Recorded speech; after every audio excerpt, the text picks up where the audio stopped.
Good afternoon, everybody. It's nice to see you all. I think you all made note of the President's remarks in the East Room today about the executive actions that his administration will be taking to make it harder for criminals and other people who shouldn't be able to get guns from getting their hands on them.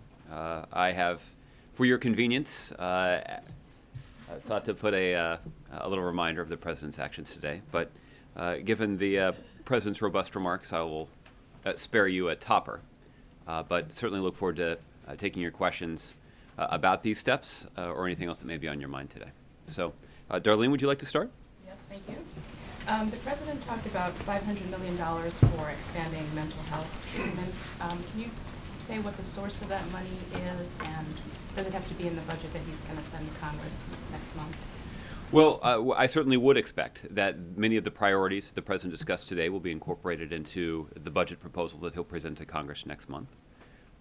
Obviously, we have seen some interest from Republicans who claim that expanding access to mental health care coverage and better mental health care coverage for Americans would make our community safer. I've described previously why I'm skeptical of those claims.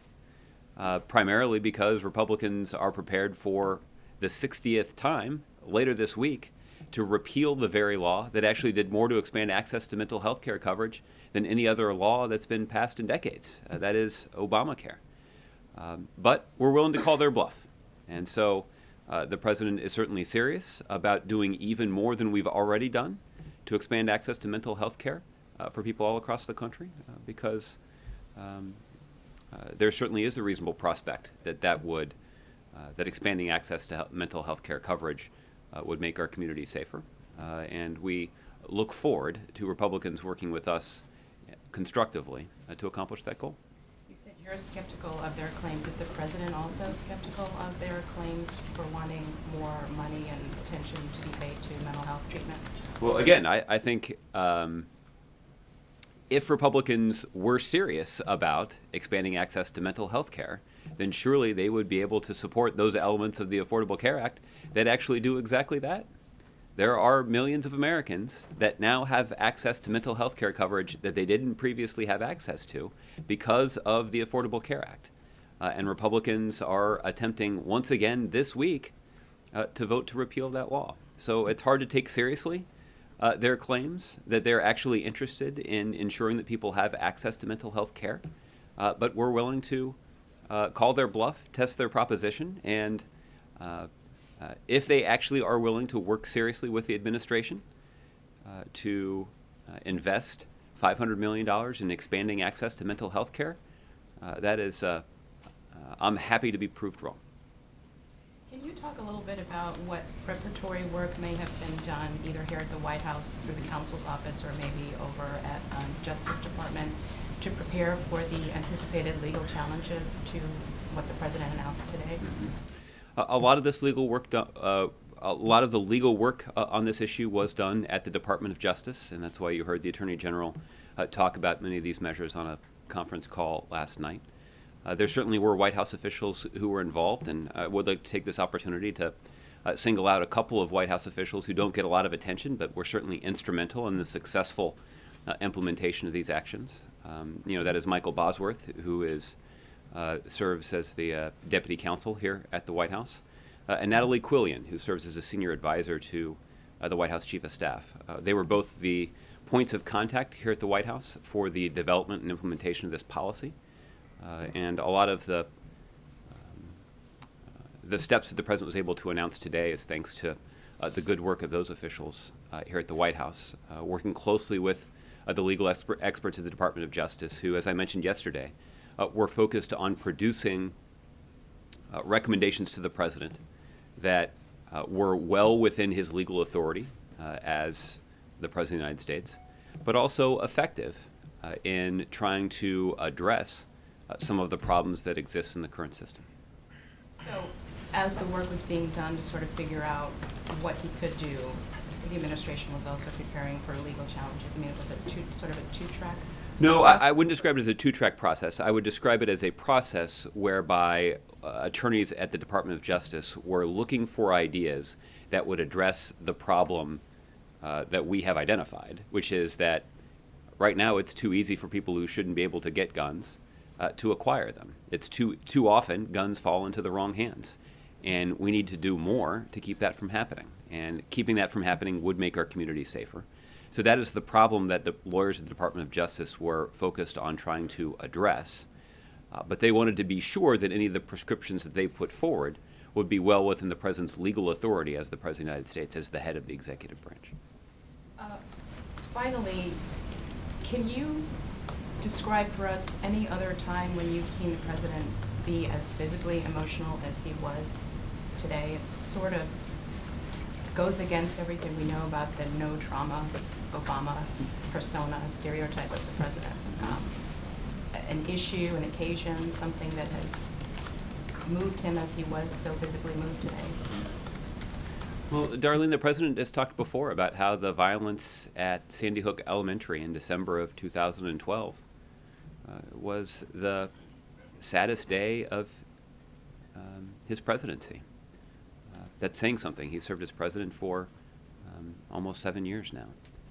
And the President was quite emotional in speaking in this room at this podium on that day. And I think the President explained it for himself, that even now, more than 3 years later, the thought of those first graders being massacred is terribly sad and really tragic, and one that is emotional for the President of the United States, who also happens to have 2 daughters. I think the emotional reaction that the President has, even 3 years later, I think is familiar to millions of Americans across the country who, particularly parents, who envision their own kids in school. I think this is a very emotional issue and a terribly tragic situation, and one that I think does a lot to animate the President's determination to try to do something about it. And he has been profoundly disappointed that despite this tragedy, Congress has not felt the same obligation to try to do something about it. But I think the President's announcement of 23 executive actions about a month or so after that terrible incident, I think was pretty clear evidence of the President's determination to try to keep guns out of the wrong hands. And I think even 3 years later, a new set of executive actions that the President announced today are a vivid illustration of the President's ongoing determination to try to keep guns out of the wrong hands. Okay. Aisha. Hi, thanks. More on the gun guidance. Is the change as far as background checks and ensuring that dealers on the internet, gun shows, other places, that they are adhering to background checks, is that change contingent on having 200 new ATF agents and investigators to enforce it? Because it seems unlikely that Congress would approve funding for those measures. Mm-hmm. So is that contingent on getting the 200 new agents? Well, I think the point that you're making highlights one of the most vivid contradictions in the position that is advocated by Republicans.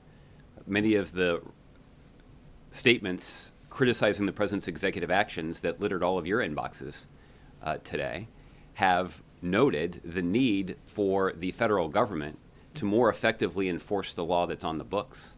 Well, if Republicans were actually serious about that notion, then why wouldn't they support hiring more officers to do exactly that? So again, it's a little hard to take seriously Republican excuses for inaction when they're not willing to back up their suggested prescriptions that they believe would be more effective in trying to solve this problem. But to answer your question more directly, no, it is not contingent on the ability of the federal government to hire additional ATF agents. This guidance has been issued, and it certainly does clarify that anybody who is engaged in the business of selling firearms has to get a license, and they need to make sure that their customers are getting a background check before their customers are able to purchase a weapon. And the ATF, using the resources they have now, will enforce the law accordingly. Those who are engaged in the business of selling firearms that do choose to go without a license and do not force their customers to undergo a background check will be subject to a substantial criminal penalty. This is a statute that carries with it a criminal penalty on the order of up to 5 years in prison and a fine of $250,000. So this is a serious law that the ATF is committed to seriously enforcing, and the president has suggested that we should devote greater resources to enforcing the law that's on the books. Again, that is a position that Republicans themselves have advocated as recently as today. So we would certainly call on Republicans to back up their news releases with actual legislative action. And so when will enforcement actually begin? Attorney General Lynch yesterday said there will be an educational period. Is there a point sometime during this year when there will be a crackdown, or when exactly does the enforcement start? Well, certainly the guidance will begin to be implemented today, and that is one of the benefits of the president's proposal, that these are actions that can be, that aren't subject to a protracted rulemaking process, but rather changes that can go into effect and begin being implemented today. As for how it is enforced down the line, you'd have to check with either the Attorney General's office or even somebody at the ATF who could give you some greater clarity about how exactly that will take place. Okay. Mary. Have you had any indication that any Republicans are willing to work with you on these funding issues? Any cause for optimism, given, as you say, that the president's proposals are in line with what they have previously supported? Mm-hmm. No, but again, we look forward to Republicans actually backing up the promises that are contained in their news releases with actual legislative action. I recognize that for this Congress, that's a relatively novel concept, but it shouldn't be. And given that many are predicting that there will be challenges in the courts, how optimistic are you that these actions will actually become a reality while the president is still in office? Mm-hmm. Well, I did note the reaction from the NRA spokesperson to this announcement that seemed to downplay the significance of these executive actions. I'm not an attorney and wouldn't even play one on TV, but that certainly seems like it's going to hurt their legal case. That these are actions that must be stopped, and that this is a classic example of presidential overreach if the NRA is now claiming that it's no big deal. So I certainly have more confidence in our legal case based on that public reaction than I did before. And the president has admitted that comprehensive reform does not seem likely while he is in office. It now seems that you've exhausted all of his executive options here. What will we see from him in the rest of the year? Will he be continue in the coming months to try and sort of rally more public support for this? What will we see going forward? Mm-hmm. What more can he do? Well, I think you'll see a budget proposal that will come later this year that will reflect some of the priorities that the president has discussed today. As Aisha mentioned, I think you'll see some steps that are taken by law enforcement to enforce the law consistent with the guidance that has now been put forward. We're hopeful that we'll have additional law enforcement resources that we can devote to that task. And yes, I would anticipate that you're going to continue to see the president speak out publicly with passion on this issue. And I think that could come as soon as the president's nationally televised town hall meeting that he'll be doing with CNN on Thursday night. And I certainly wouldn't be surprised if it makes an appearance during the President's State of the Union address that will be covered by all of your networks next Tuesday. Okay. Jordan. Thanks, Josh. Were legal concerns one of the reasons that the background check measure was issued as guidance rather than a rule? And are there concerns that a Republican White House could quickly reverse something like that even more quickly than if you had issued it as a new rule or regulation? Well, I'm not aware of any specific legal concerns. As I mentioned yesterday, any action that the president would announce would be something in which he and his attorneys have full confidence as well within his authority as President of the United States to exercise. One of the benefits of the kind of guidance that the president issued today is that it can go into effect immediately and it can begin being implemented immediately. The rulemaking process typically is more protracted and takes longer. This is something that can be done more quickly. And each time the president has taken action, we've observed that it is not as enduring and oftentimes not as broad as what Congress can do through the legislative process. The reason the president is taking these actions today is because Congress hasn't done anything. And the president has had to resort to using every element of his authority to do as much as he possibly can to try to keep guns out of the wrong hands. If you're asking me, well, gee, wouldn't it be better if Congress acted? I would heartily agree with you. Yes, it would be a lot better if Congress would act. It would be more enduring, and it would have an even greater impact. But in the face of what even Speaker Ryan described as legislative failure, the president is determined to do as much as he possibly can to make our community safer by making it harder for those who shouldn't be able to get guns from purchasing them. And on a separate topic, is the president aware of the reports that a U.S. service member was killed in Afghanistan, and is there any reaction from the White House on that report? Jordan, I can tell you that the president has been briefed about the ongoing incident in Afghanistan. The Department of Defense has confirmed that one U.S. service member has been killed, and at least 2 others have been injured. So I'd refer you to their specific statement. Obviously, this does underscore that Afghanistan is a dangerous place, and that our men and women in uniform who continue to serve our country there are putting themselves at risk for our own national security. We're deeply indebted to them for their service and their sacrifice, and certainly our thoughts and prayers are with the family of this individual who was killed today.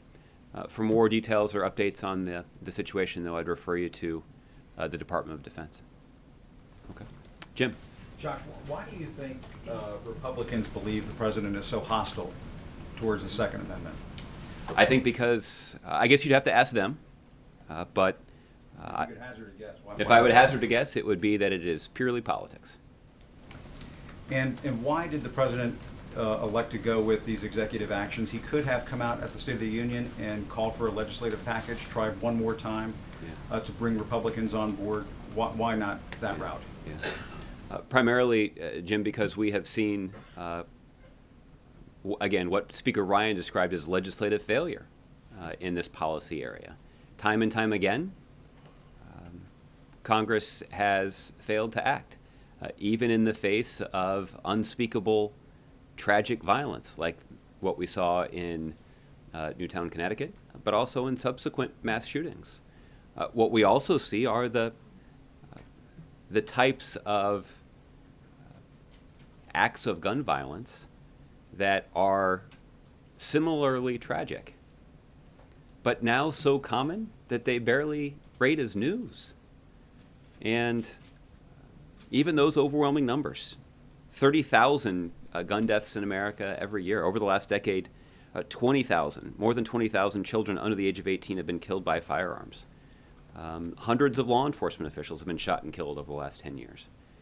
If none of that is going to convince Congress to take steps, common sense steps, that would prevent guns from falling into the wrong hands, I'm not sure one more speech from this persuasive president of the United States was going to compel the kind of action that the president clearly believes is needed. The only way I think at this point that we're going to see congressional action is when those who share the president's concerns about gun safety and the need to prevent guns from falling into the wrong hands make clear that they're as passionate about this issue as those on the other side are.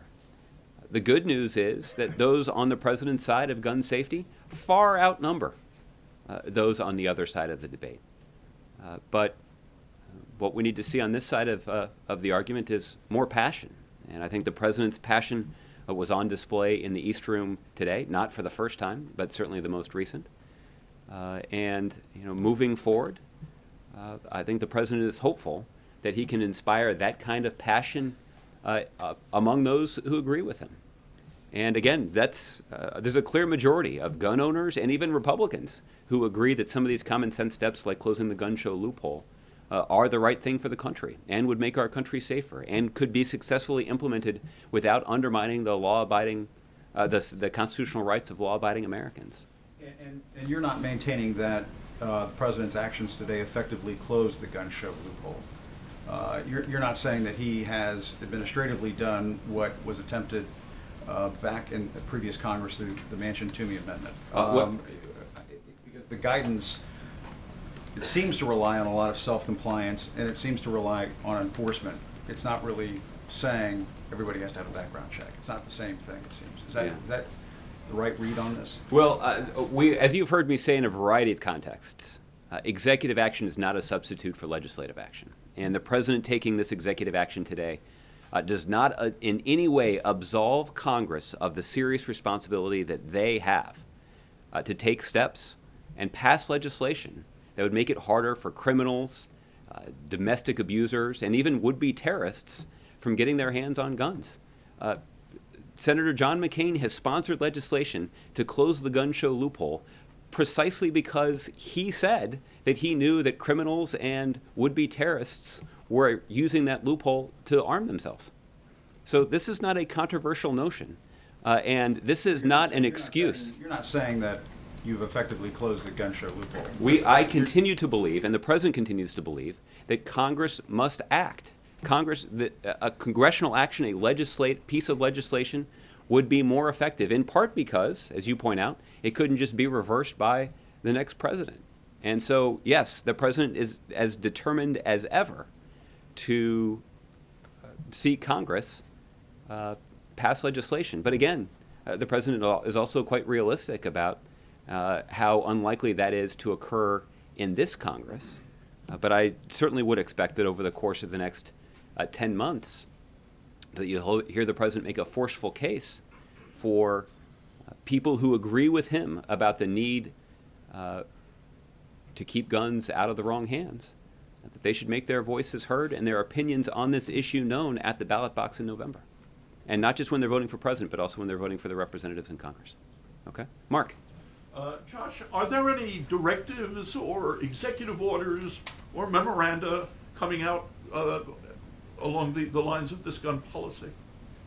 There are no executive orders, but certainly the details on what has been announced today is included in the fact sheet that I believe that you received last night. But does he put it in writing as a memoranda to Secretary of DHS or HHS? Or? I'm not sure what sort of administrative paperwork is required to implement the policy that the president discussed today, but we can certainly consult with counsel's office here and get back to you with an answer on that.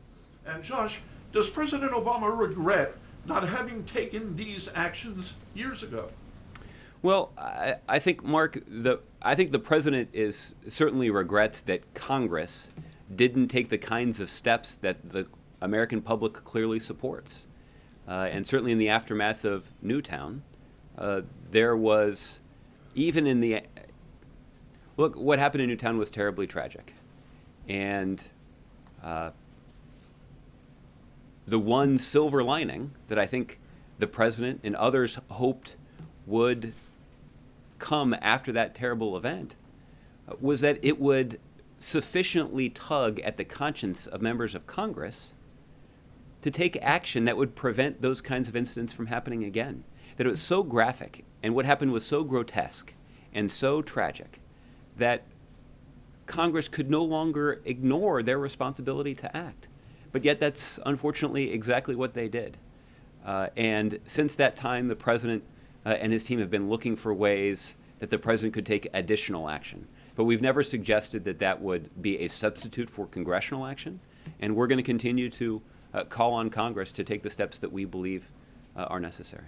And on one other story, there was a report last week in the Post saying that President Obama scolded aides on the flight back from Asia, feeling that the communications strategy wasn't working on U.S. policy against ISIL. Yeah. Did that happen? You scolded? I'll say, Mark, my wife asked me the same question when she read that story. Should I call her? Well, you're welcome to do so if you'd like. What I can tell you is this: I think the president has made quite clear, certainly not just in his words but also in his deeds, over the last several weeks since the terrible incident in Paris, and then again, even in the aftermath of the terrorist incident in San Bernardino. To be much clearer and much more direct and even more conspicuous in making sure that all of you and the American public understand precisely the strategy that we are implementing to degrade and ultimately destroy ISIL. That is something that the president felt strongly about. And I think a lot of this is rooted in the criticism that has been directed at the president's strategy against ISIL has not been substantive. We have not seen even the president's harshest critics advocating a strategy much different than the one that he's pursuing. There are some isolated examples. There's the example of Lindsey Graham, who, to his credit, had the courage of his convictions and actually suggested that 20, 30, 40, 50,000 American service members should be deployed to Syria to safeguard the situation there. The president disagrees with that approach, but at least Senator Graham had the guts to put forward his own strategy. We've seen others, like Senator Cruz, suggest that somehow the United States and our coalition partners should carpet bomb Syria or even potentially carry out a nuclear attack against ISIL. I don't think there's a lot of support for that strategy. But he did advocate something different than what the president's already doing. But most of the criticism that you hear from the president's critics, when you ask them what is it that the administration should be doing, they typically recite the list of things that we've already been doing for quite some time. And that is what prompted the president to conclude that we needed to be more effective and do a better job of helping all of you and the American public understand precisely what our strategy is. Okay. James. Thank you, Josh. As yesterday, I'd like to focus on two subjects, first Okay. guns and then the Middle East, and try and do this all quickly. You and the President have cited a great number of statistics in the run-up to this moment. Yeah. So I wanted to share some statistics with you and get Okay. your reaction to them. Okay. Syracuse University's Transactional Records Access Clearinghouse, or TRAC, which uses the Freedom of Information Act to pry loose statistics from the Department of Justice and other federal agencies, records that federal criminal convictions on firearms charges have decreased almost 6% from last year, 15.5% since 2010, and 34.8% since 2005. How do you explain this stark plunge year after year, getting bigger year after year, under this president of enforcing the existing gun laws? Well, James, enforcement decisions are decisions that are made by prosecutors at the Department of Justice. So I'm certainly not going to be in a position to second guess those prosecutorial decisions, but I think there are a couple of things that we could do to help. The first is we could devote more ATF officers and investigators to investigating these crimes so that prosecutors have more material to work with. Fewer such investigators now than President Bush had? I'd have to check with the Department of Defense or the Department of Justice about it. You agree these are stark plunges? They are, but they reflect decisions that are made by career prosecutors. What I'm suggesting is that there are some steps that we could take consistent with what the president announced today that could turn those numbers around, which include hiring more ATF officers or even clarifying what exactly the rule is for how people should be licensed and who should actually have to go through a background check. That's exactly what the guidance that has been issued by the administration today. To that point, you were asked earlier in this briefing if the issuance of some of these executive actions in the form of guidance as opposed to rules doesn't have the feature of making those particular actions less susceptible to court challenge. And you didn't really answer that question. So perhaps the way to put it to you in a way that can be answered summarily with a yes or a no is as follows. Did President Obama receive legal advice from anyone at the White House or the Department of Justice to the effect that the issuance of some of these actions as guidance rather than rules would have that feature of making them less susceptible to court challenge? James, I'm not able to give you much insight into the legal advice that is given to the President of the United States, but I do think that there are legal experts who would observe that the kind of guidance that the President issued today is well within his legal authority as President of the United States to offer. The question is not whether it's within his authority. The question is whether he's choosing to use one vehicle rather than the other so he can evade court challenge.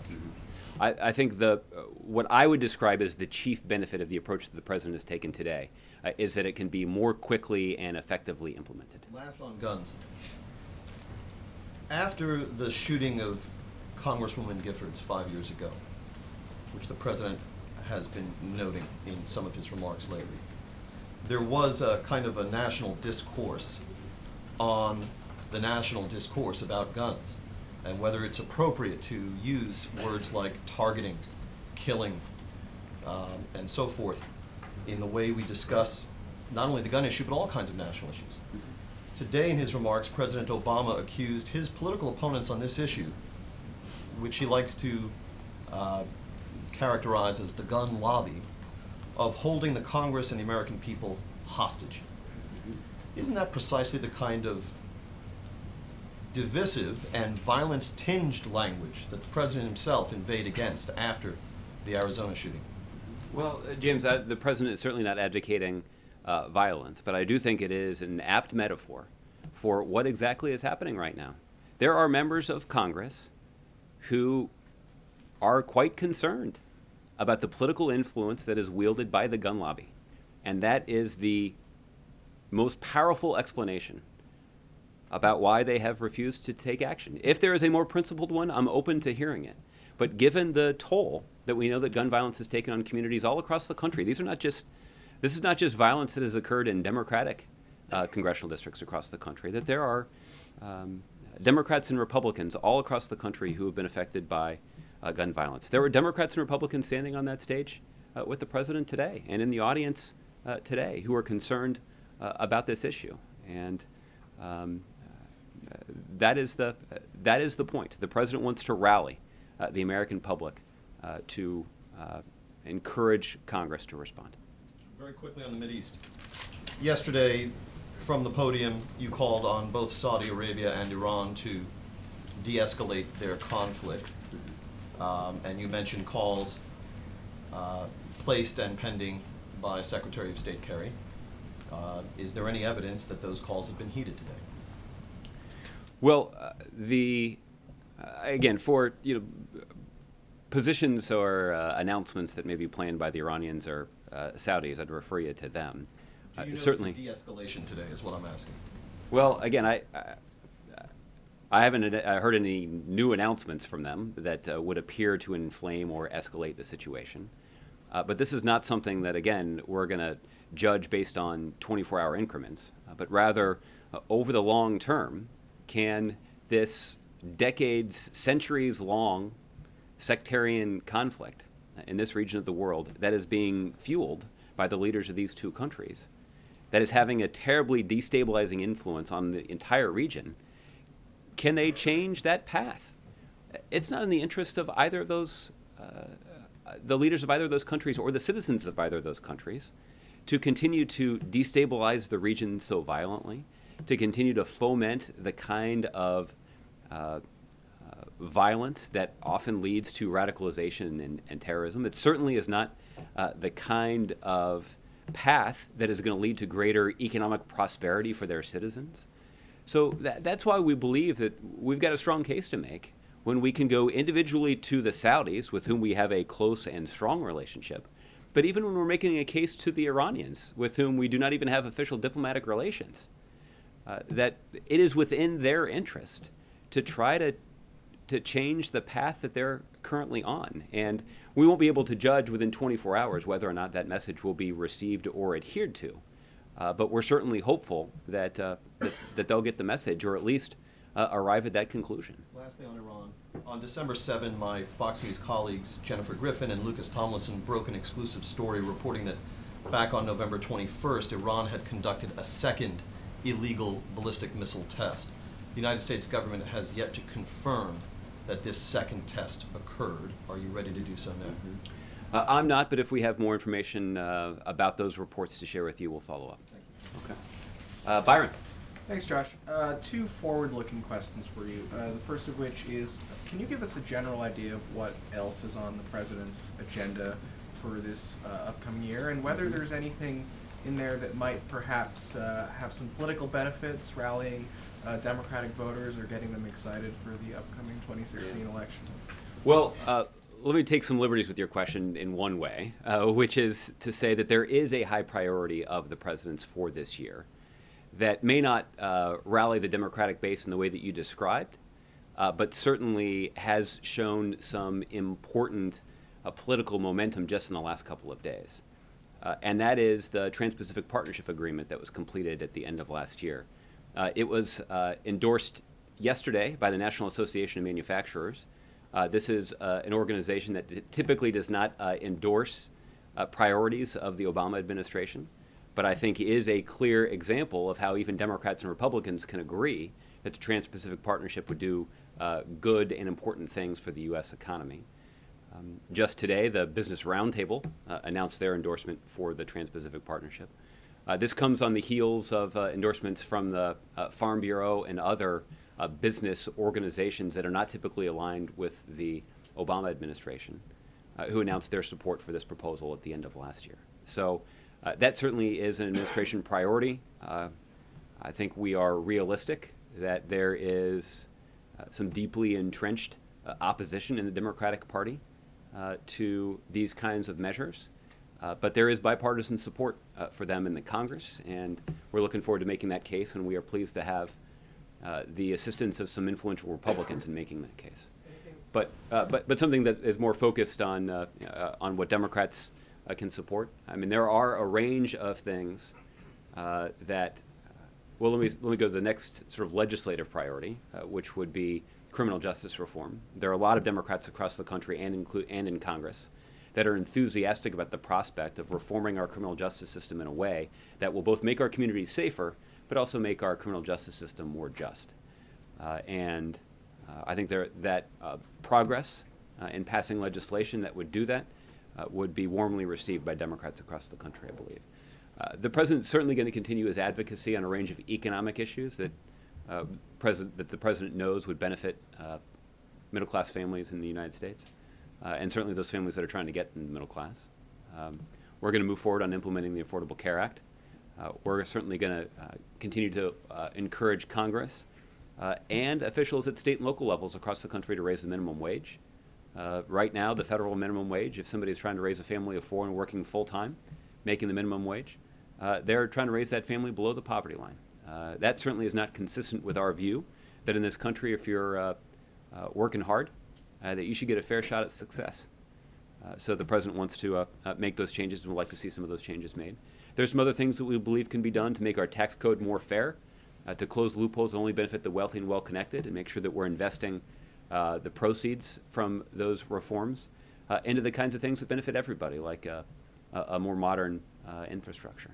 So those are some of the things that I think you can anticipate the president will talk about quite a bit over the course of this year, and maybe as soon as a week from today. Relatedly, the State of the Union is earlier this year. It's, I think, a week from today. Is there anything you can preview? We've seen some reports it might not be the traditional speech. Anything you can share with us? Not at this point, but we'll before the end of the week, we'll get you some more guidance about what to expect in the speech. Okay, Peter. Josh, as in physics, every time there's an action, there's always an equal opposite reaction to that. So given the fact that the president makes his remarks every time after he speaks, there was a spike in gun purchases in this country. Why do you think that is? Why do you think so many people hear this president speak and immediately go to their local gun dealer and purchase a weapon? Yeah. I don't know, Peter. You probably have to ask them. I think what we have seen is that because we have seen this pattern so much, I think it is hard for the gun lobby to continue to make the case that putting more guns on the streets somehow makes us safer, but yet that is what they often do. I'm sure it's only a coincidence that their ability to make that case is entirely consistent with their profit motive. So I guess you'd have to ask people who are making those purchases, why they're doing it. The president did rather conspicuously point out today his, not for the first time, his firm belief to the constitutional rights of law-abiding Americans to bear arms, consistent with the Second Amendment of the Constitution. But again, you'd probably have to ask them. And while we've been speaking, you spoke about the NRA, the gun lobby, as the president refers to it today. The executive Director of the NRA's Institute of Legislative Affairs, Chris Cox, while you've been speaking, put out a statement referring to the president's remarks in part as another emotional, condescending lecture. He said, again, President Obama has chosen to engage in political rhetoric instead of offering meaningful solutions to our nation's pressing problems. Today's event, he adds, represents an ongoing attempt to distract attention away from his lack of a coherent strategy to keep the American people safe from terrorist attacks. How does the White House respond to that? I think the president's remarks make quite clear his passion and his determination to put in place steps using his executive authority that will keep guns out of the wrong hands. The president believes that doing so will make our community safer. People are certainly entitled to disagree, but most Americans don't. Most Americans, most gun owners, most Republicans agree with the president. To conclude, 23 million, I think, more than 23 million background checks were conducted in the course of 2015. By some accounts, 40% of gun sales in this country are completed without any background check. Today the president called for, and it'll be as part of his budget, 200 or so additional ATF agents will be the new enforcers to try to fill these gaps, as it were. Doesn't that sort of acknowledge the limits to the executive power, the limits to his ability to really affect any real change? Because we're talking about millions of sales in this country that will still go sort of unreviewed. Yeah, well, I would make sure, Peter, that you take a close look at all the proposals that we put forward. One of the things that would address the problem that you've highlighted are some modernization proposals that we have for the background check system. That an investment in new administrators who can conduct the background checks, and investment in a new system that would reflect technological advances that have been made in the last couple of decades, that would make the system more efficient, presumably would make the system work more quickly. Those would certainly address the kinds of challenges that you've just raised. Okay, Jan. Kind of going back to the question of how airtight this would be from legal challenges. Obviously, when the president announced his executive actions on immigration, he said he was confident that that would pass judicial review, and it was rejected so far in the appeals courts.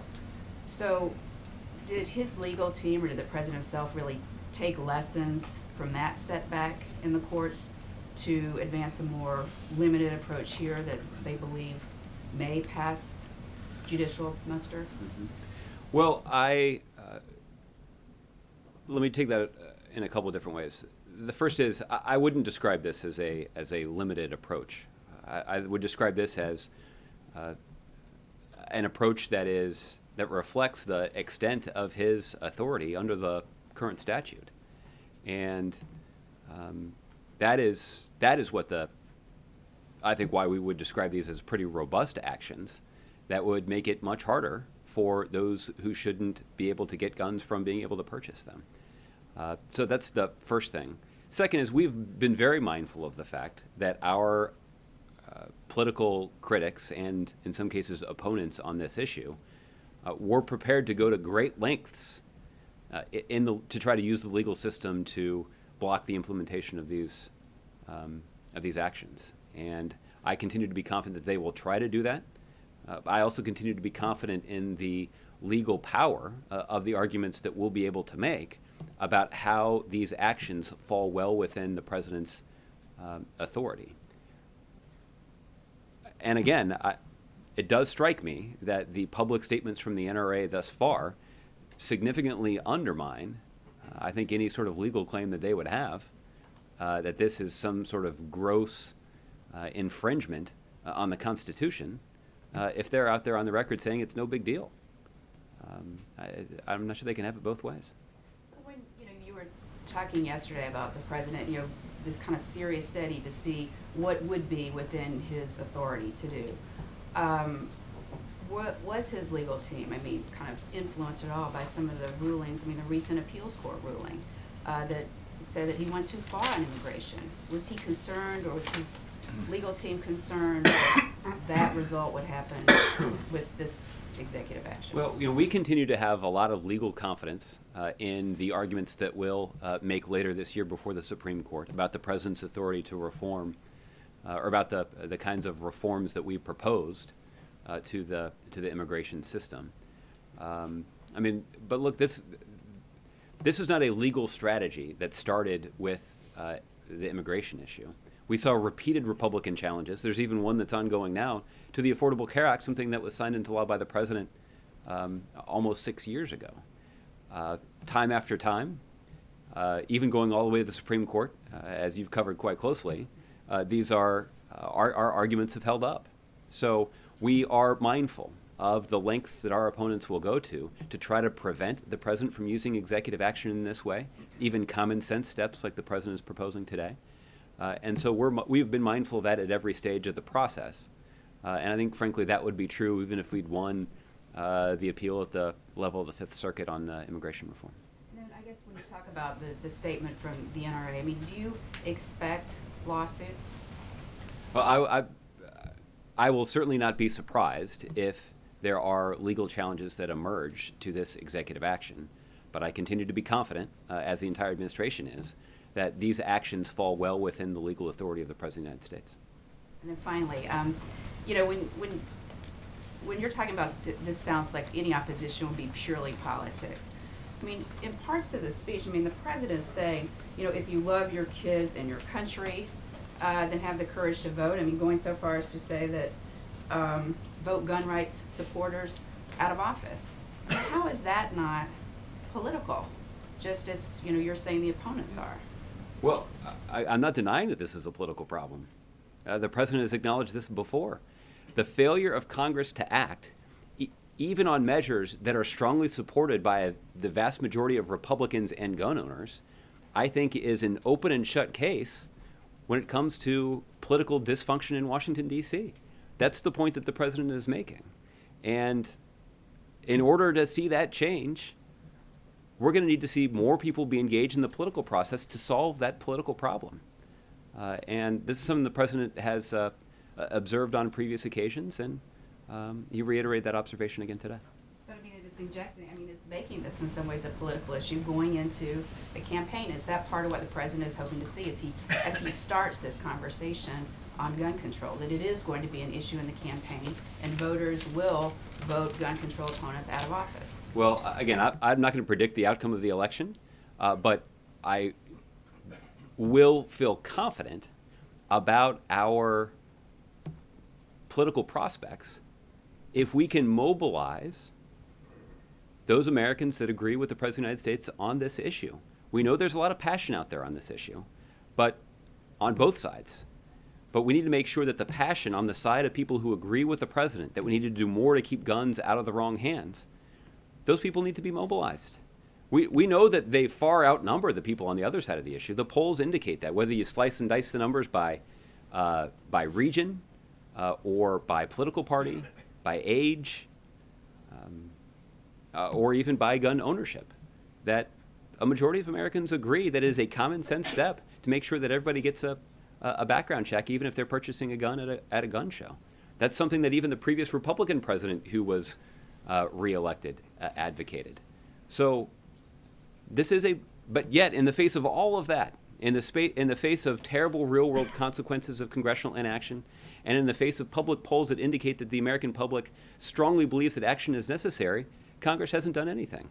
And I think that is a clear illustration of political dysfunction on Capitol Hill, and that is a political problem that demands a political solution. And let's be honest about this. Opponents of gun safety measures have been very effective in using politics to blunt action in Congress. That's been a clear part of their strategy. Every time something like this happens, they try to. I'm confident that this is ongoing right now. That right now there is somebody at the NRA or some other gun owners group that is sending an email and putting out the call that people should flood their members of Congress with telephone calls urging them to oppose the president's executive actions. What we need to see is we need to see people on the president's side of this issue responding in the same way and with the same passion, and responding the same way on election day too, by making sure that they show up at the polls and making sure they vote for a member of Congress in either party that is willing to stand up for their position on this issue when they're actually representing their district or their state in the United States Congress. And that ultimately is what's going to be required to see the solution that the president would like to see. So this has not been just, I mean, as kind of you were suggesting yesterday, I mean, this is, you know, the president kind of doing what he can under his executive authority to affect changes, but it's also, you know, a call to action, a political call to action for voters to make changes in Congress or in the White House. I mean, not change the White House, but for voters. Yeah. That voters, if they feel strongly enough about this issue, that they should make their voices heard both now and on Election Day. And that at some point, the president's made this observation before, that at some point people who are in favor of gun safety measures, at some point they may have to just conclude that they're going to be single-issue voters, that they're going to set aside the other issues, that this one is going to take precedence over all the others. You know, obviously people will have to make up their own minds about that. There are plenty of people on the other side of the issue, on the other side of this debate, who are single-issue voters, and maybe it's time for people on the side of gun safety and on the side of keeping guns out of the wrong hands to display a similar passion, both in communicating to their members of Congress their passion for the issue, but also making clear that there are going to be consequences on Election Day. Okay, David. I just want to ask a little something off topic. Okay. John King started as acting education secretary today.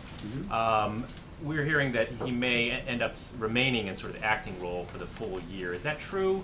Does the administration give any thought to formally nominating him, or would you think that it'd be too hard to get a nomination of that level through a Republican Congress at this point? And if so, if he's going to remain acting, does that limit any of his effectiveness over the coming year? Mm-hmm. Well, David, I don't have any announcements to make about the acting Secretary of Education at this point. I would observe, as surely you're familiar with, the record of this Congress in confirming presidential appointees is horrendous, to put it bluntly.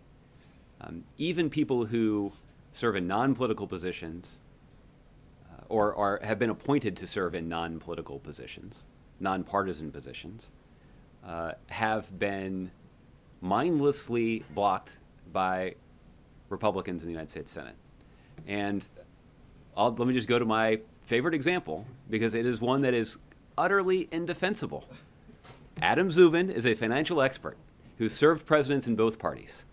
He has been appointed to a position that puts him in charge of wielding some of the most powerful weapons that the United States has to impose sanctions against Iran, either for their ballistic missile program, or for human rights violations or for their involvement in terrorism. This office is also responsible for imposing financial costs on Russia for their actions inside of Ukraine. The office that Mr. Zubin has been appointed to run is also responsible for countering Hezbollah and other terrorist organizations that are seeking to carry out acts of violence against U.S. allies or U.S. interests around the world. No one has questioned Mr. Zubin's qualifications for the job. The suggestion is not that he's dishonest or that he's unqualified or that he is inappropriately political. In fact, there's no objection to him serving in that role other than he was appointed by Barack Obama. I'm not sure why somebody who has been appointed to the job of the Secretary of Education, that I think is understandably and even legitimately a more political position, would get a more fair hearing from a stridently partisan Republican majority in the United States Senate. So just to be clear, I mean, the White House, the president feels John King would be a capable full-time education secretary. That's not in question. That is not at all in question. And I think, look, you'd have to ask him. I suspect that there are even some Republicans, I don't know if they do it on the record, surely off the record, I feel confident in telling you, I feel confident in telling you on the record that many Republicans in Congress off the record would confirm for you that Acting Secretary King is eminently qualified and would do an excellent job of leading that agency over the next year or so. But whether or not he will actually get a fair hearing in the United States Senate, I think is definitely in doubt.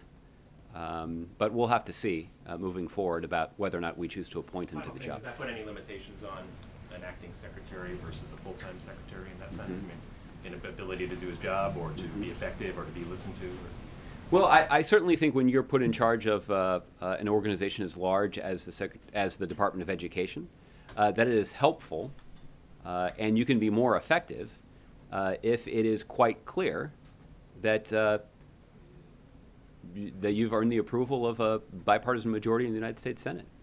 I think Mr. King is going to be particularly successful whether or not he's confirmed by the United States Senate, but his prospects would be strengthened if the process worked the way that it should, which is that his credentials were carefully considered and he were given an opportunity to answer questions, even hostile, unfair, skeptical questions from people who do not serve in the same party. I'm confident that he would be able to withstand that questioning and make a forceful case about why he would be effective serving in this role. But I'm skeptical that he'll get that opportunity. But we'll see. Isaac. You're talking about voters being single-issue voters on guns.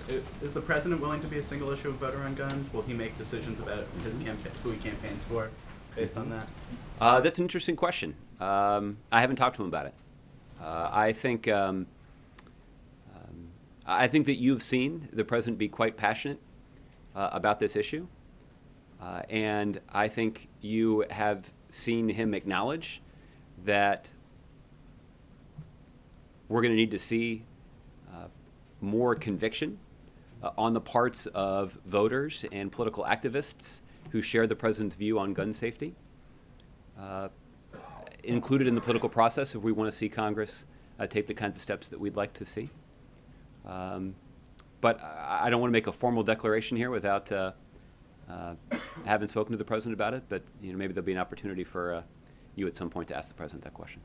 Can you foresee a situation where he would campaign for a Republican who's for gun control? Pat Toomey maybe, or Mark Kirk, both of whom are up for re-election?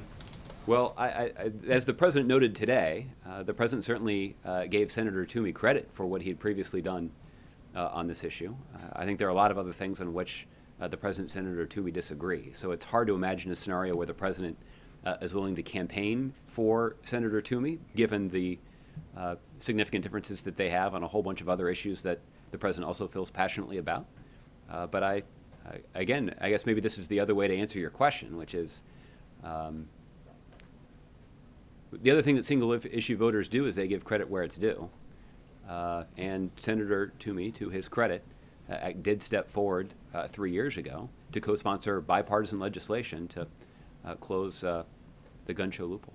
So conceivably, if the president is going to be a single-issue voter himself, he could campaign for Senator Toomey despite all their other disagreements. I'm skeptical that will happen given the significant other differences. Voter, right?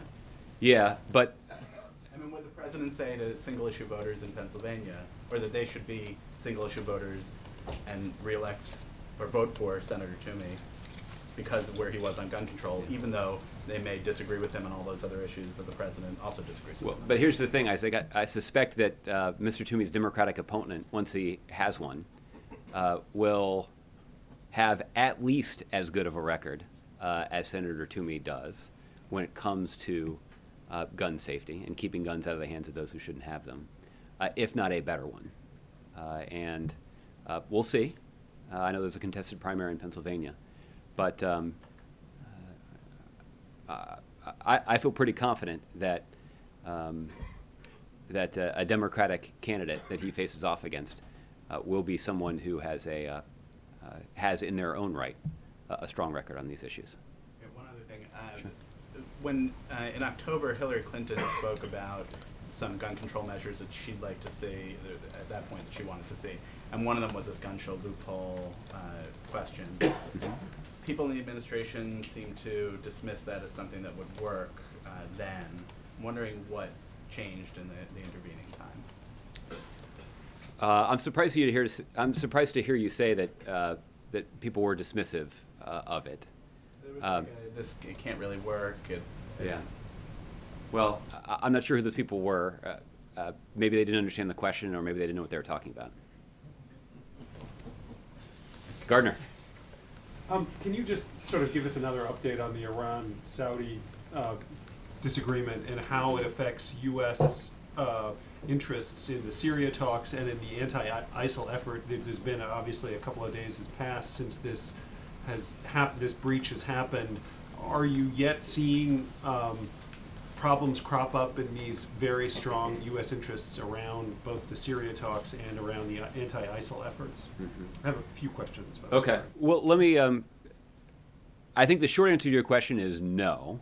But, let me just step back to provide a little context to that answer, which is to say, it was very difficult and required a lot of painstaking diplomacy to bring Iran and Saudi Arabia into this process several months ago.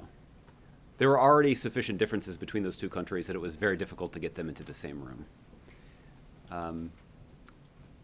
The only reason that we succeeded in making that case is we persuaded them that their own self-interest in the resolution of the political situation inside of Syria trumped the significant objections that they have about their adversaries' behavior. They didn't participate in these talks as a favor to anybody else. They did so because they concluded it was in the interest of their country and their citizens to try to resolve the political situation inside of Syria. I think the case that we'll continue to make to them is that their self-interest in trying to reach this political resolution continues to be quite significant. And we're hopeful that they'll continue to participate in a constructive way as we work through that process.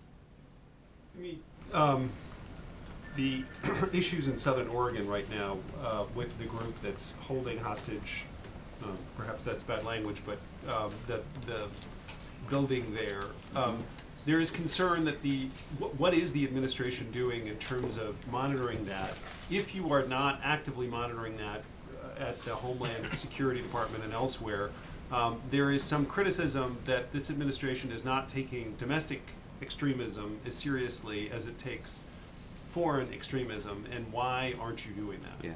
Let me clarify one thing, which is that there, to our knowledge, at least I've not been told that there are any hostages involved in this particular situation, but there are.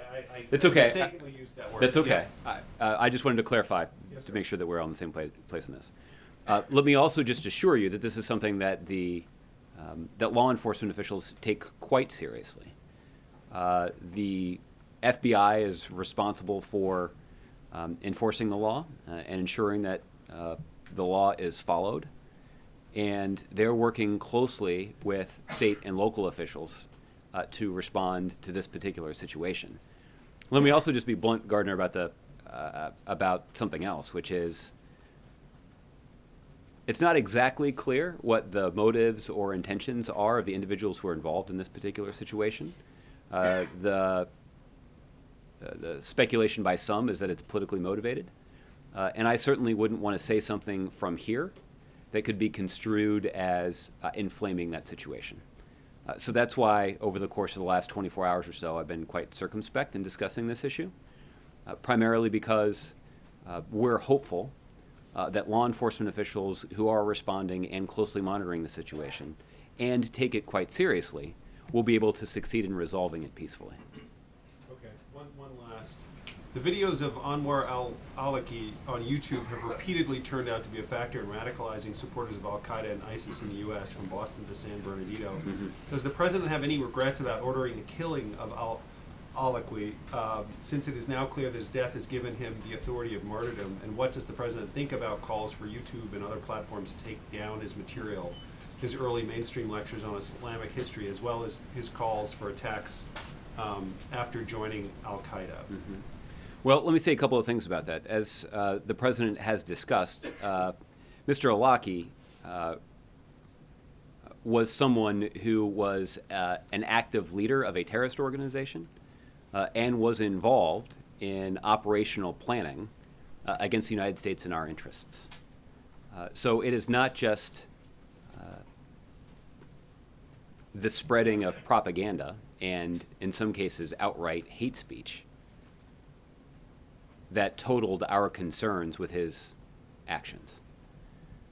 And that is why the the President's national security team concluded that the United States would be safer by taking him off the battlefield. And that's what was done. More generally, this issue of cooperating with technology companies.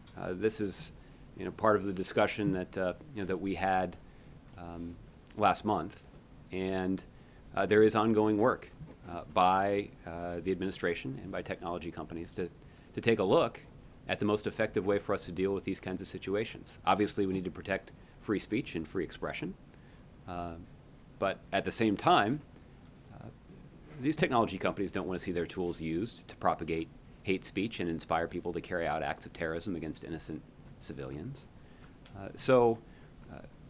There is a precedent, however, for working through these kinds of issues. Law enforcement officials have been able to work effectively with technology companies to counter the proliferation of child pornography, for example. This is something that obviously is spread around the internet, and law enforcement organizations have been able to work effectively with technology companies to counter it. Obviously the issues are going to be a little bit different, but there is a precedent, at least a framework, for having a conversation about the best way to approach the situation consistent with national security and consistent with the kinds of values that are enshrined in our Constitution. Okay? Thanks, Josh. JC, I'll give you the last one. Thank you, Josh. On the same topic of terrorist videos, supposedly ISIL released a video yesterday of executions of purported British spies. And along with that went a message to Prime Minister Cameron and to the British people, very threatening message. What is the administration's reaction to that? JC, I haven't seen the videos. I've seen some of the news reports about them. I don't know whether or not the intelligence community has authenticated them. May I interrupt? Prime Minister Cameron certainly has authenticated it in his own words, and he sent back a rather vociferous reaction to that. Well, let me just say that the British government and the British people have stood shoulder to shoulder with the United States as we have confronted the threat from ISIL. And the British military has made substantial contributions to our counter-ISIL effort. And there are a range of other steps that the British government has taken to contribute to our effort to degrade and ultimately destroy ISIL. That is one example of the kind of deep cooperation between the United States and the United Kingdom that makes our countries and our citizens more secure. And the President, over the course of his 7 years in office, has sought to deepen that coordination and to make that coordination even more effective than it has historically been. And he has found Prime Minister Cameron to be a very able partner in pursuing that kind of relationship that is so special between our two countries. If I can just add, this was supposedly payback to the British people and to Mr. Cameron for their enhanced military activities in Syria. Yeah, I feel confident. I did not see Prime Minister Cameron's remarks, but I feel confident in saying that the British people and the leaders of that country will not be cowed, will not be terrorized, will not allow these kinds of videos to strike fear in their hearts or in any way diminish their commitment to succeeding in degrading and ultimately destroying that terrorist organization. Okay. Thanks, everybody. We'll see you tomorrow.